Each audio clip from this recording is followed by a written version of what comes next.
breathing is the next strategy we're going to talk about as a way to help with our necks. So why is breathing so important? So breathing is important because when we breathe, we use a lot of different muscles to breathe.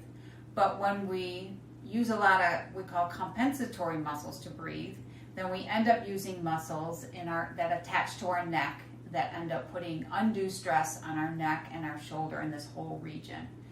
So the primary breathing muscle is a muscle called the diaphragm, which is underneath the ribs, kind of inside your trunk, under the ribs, deep inside the trunk, and it's kind of in this plane. So it's not, you can't see it with your eyes from the outside. So that's the primary muscle that's actually increasing the space for your lungs.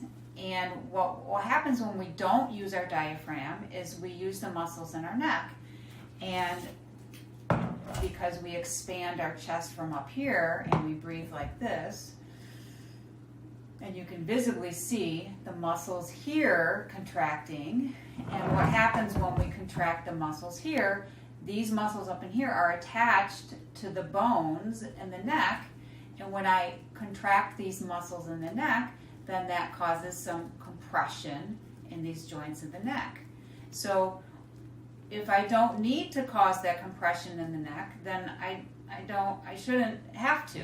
So if I maximally use my diaphragm to do all the breathing, then I can kind of start to relax these neck muscles. When we overuse them to breathe like that, then we get all this tension here and all this tension, and that's where most people hold a lot of tension, causes more compression in the neck joints, and just kind of keeps overusing those neck muscles.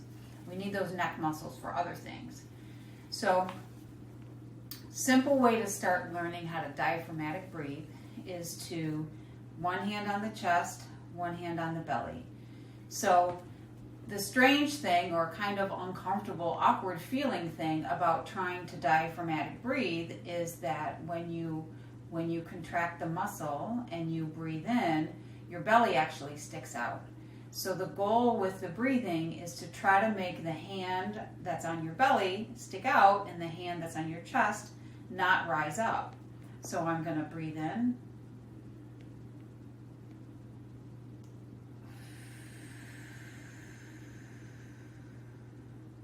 Trying to feel my lower hand move a little bit.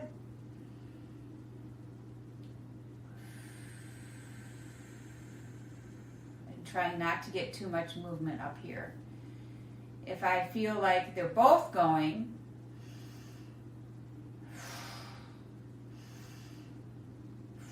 then I need to quiet the top end, relax my shoulders, vertically lengthen, and then try again. Breathe in.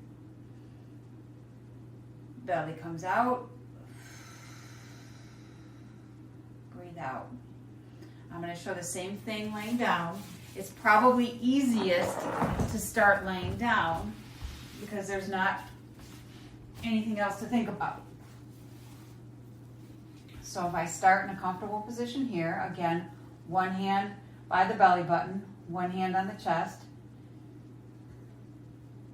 As I breathe in, I want to make this hand rise up.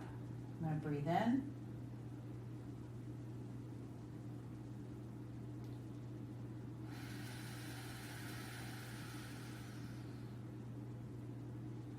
If you do it nice and slow, you can kind of sense the actual, because there's a sensation under the ribs inside the trunk, and that's the muscle contracting. In.